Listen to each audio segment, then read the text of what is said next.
Am I the asshole for not giving my engagement ring to dead fiancé family?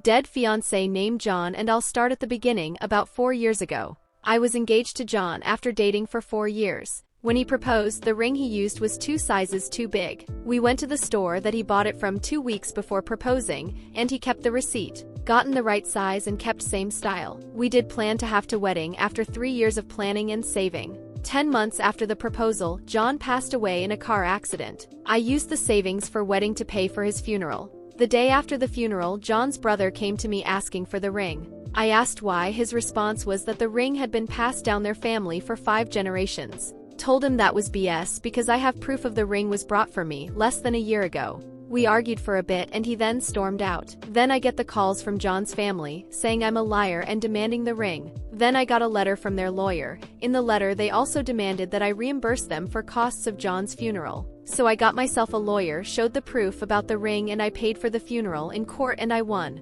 I thought that madness was over, until John's sister recently messaged me. She and her BF are engaged, but haven't gotten a ring and she wants John's ring. After I said no, she went crazy and messaging non-stop demanding. I have blocked her over and over, but she finds a way around it. I was having brunch with my friend, my mobile was on the table, a message from sister popped up and my friend saw it. My friend knows about everything before sister's first message. I explained about her messages. Friend believes I'm AH and I should give her the ring. She told my other friends and they are all saying the same things. Now I'm doubting myself. So AITA? Thank you all for your support. I didn't expect that this post would have so much attention. I'll try to reply to all your comments. I'm adding more info as requested and to answer the repeated questions. Extra info about the ring. This ring is part of a company that designs jewelry based on movies and mass-produce each style in different sizes. This company started after 2000. When we went to the store to get right size, John asked for ring 1 to be swapped with right size and same style ring 2.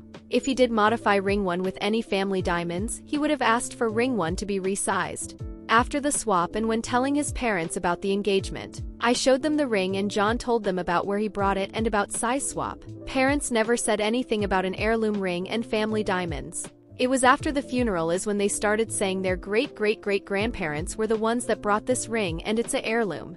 Extra info on funeral costs. John's parents messaged me about not being able to afford the funeral. My thoughts at the time was the reason they couldn't afford is because sister is about to start college and put the wedding fund for good use, because the wedding isn't gonna happen anymore. I paid for everything for the funeral, the parents didn't pay at all.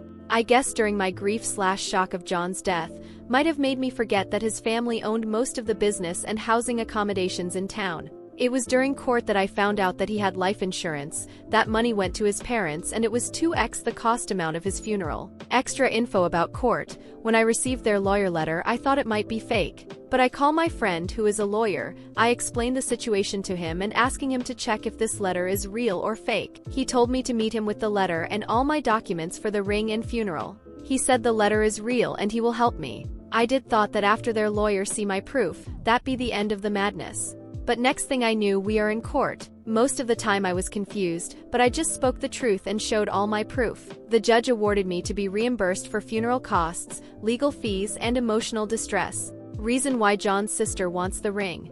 In her first message asking for the ring, she said that John would want her to have it. It would feel like John is part of her next step in her life and let his spirit know he is not forgotten. Sister knows that the ring was brought by John because she was at the engagement party. At the party, we told everyone how the proposal went and about swapping rings due to size issue.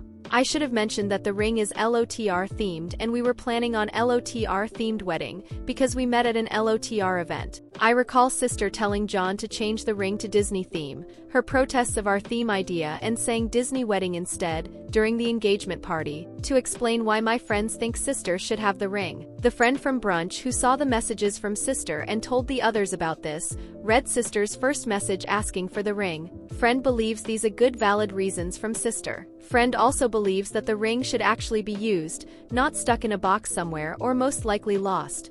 I pointed out that I do use the ring. I wore it during engagement, court madness with his family and kept it on for a year after won the case. Then only wearing the ring on his birthday and anniversary of our first meeting, when he proposed and when he died. Friend called me a sad selfish AH and stormed off. Next thing I know, my other friends started messaging me about me being an and sister should get the ring. After the sister's recent messages, I have called my lawyer friend, I sent him screenshots of her messages and we got a meeting this week. I am also rethinking my friendship with the friends that says I'm and should give the ring to sister. So after this, I'll update you all. Thank you very much for your support.